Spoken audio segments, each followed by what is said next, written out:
Hello, and welcome to Mullen's Benefits Companion, a podcast that helps employers navigate the complex legal challenges of managing their employee benefit plans. I'm your host, Brydon DeWitt. It's hard to believe we are nearing the end of 2022. As we all get busy winding down the year and getting ready for the holidays, it's time to start making lists. Who's been naughty and nice, year-end best movies, Spotify most played lists, etc.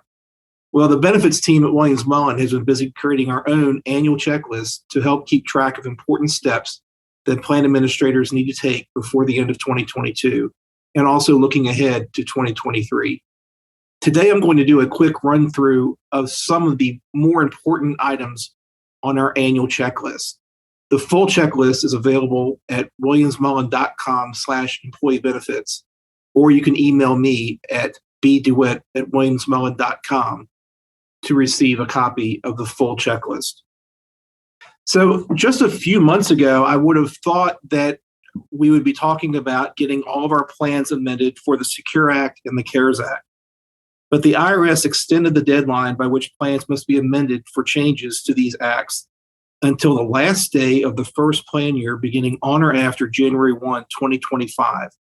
So there's a lot of time to amend plans for the Secure Act and the CARES Act.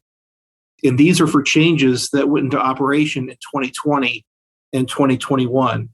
So although plan sponsors have time, a lot of time, to make these retroactive amendments, we think it's a good idea to start making those amendments now, because by the end of the plan year beginning on January 1, 2025, it may be difficult to remember exactly what was happening back in 2020, or personnel in the HR department may have changed. And so it's good to have these amendments memorialized sooner than later, but we do have some relief. And also looking ahead, there's the much anticipated Secure Act 2.0 that experts believe could be passed by the end of 2022.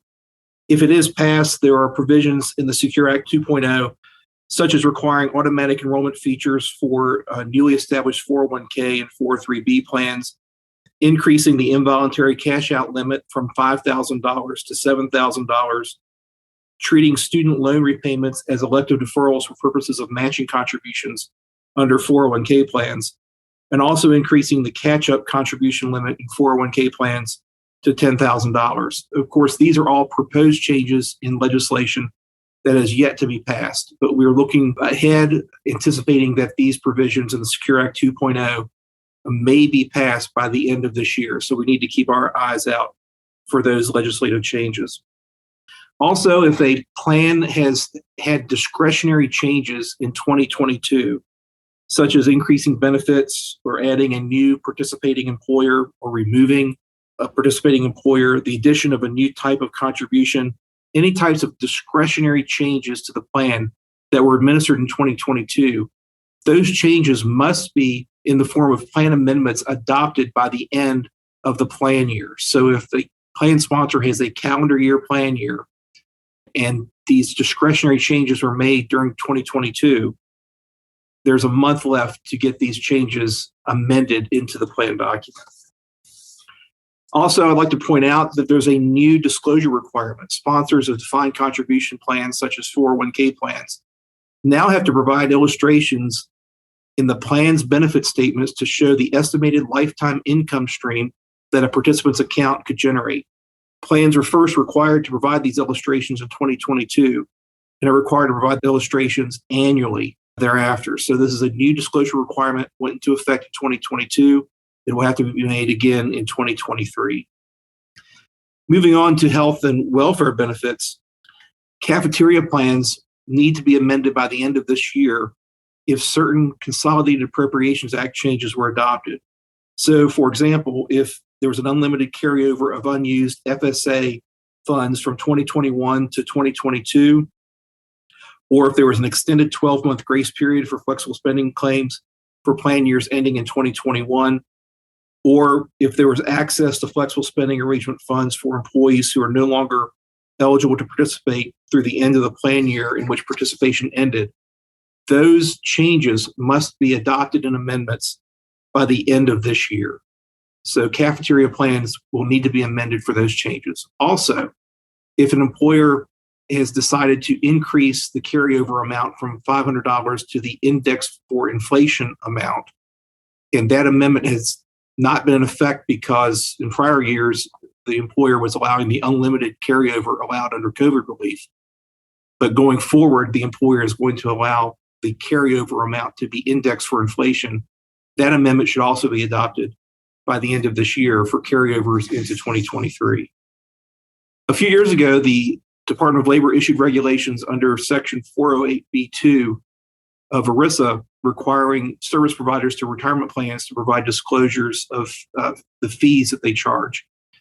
Under the Consolidated Appropriation Act Amendment, ERISA Section 408B2, service providers who provide brokerage services or consulting services to ERISA-covered group health plans and that expect to receive at least $1,000 or more in direct or indirect compensation must provide a disclosure of their fees to plan fiduciaries.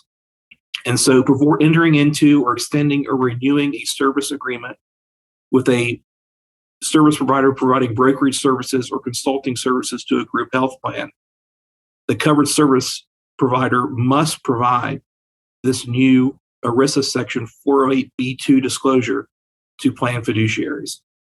Last year, we were talking about the new disclosure requirement under the No Surprises Act. There was a model notice that employers had to post under the No Surprises Act for group health plans by January 1, 2022. This is an annual notice requirement, and the model notice has been updated. And so the current notice is only good through the end of this year. And the new No Surprises Act notice must be posted beginning January 1, 2023. There's also a new disclosure or reporting requirement, the prescription drug data collection and healthcare cost reporting, referred to as RxDC reporting. And this report for group health plans for prescription drug costs and healthcare costs for the years 2020 and 2021 are due by December 27th, 2022. And the reporting instructions for this new prescription drug cost reporting requirement are available on the CMS website. If you have an insured plan, the insurance carrier should be taking care of this reporting requirement. And for self-insured plans, third-party administrators are doing a lot of the heavy lifting on this new disclosure requirement. But plan sponsors need to make sure that their insurance carrier for an insured plan or their third-party administrator for a self-insured plan are on top of making sure that this new disclosure or reporting requirement is met by December 27th, 2022. So those are some of the items that we are looking ahead toward the end of this year that plan administrators need to be aware of. But certainly this is not all of the items that plan administrators need to be aware of. The full list, again, of our end-of-year checklist is available at williamsmullen.com/employee benefits, or you can email me at bdewitt@williamsmullen.com to receive our entire 2022 end-of-year checklist.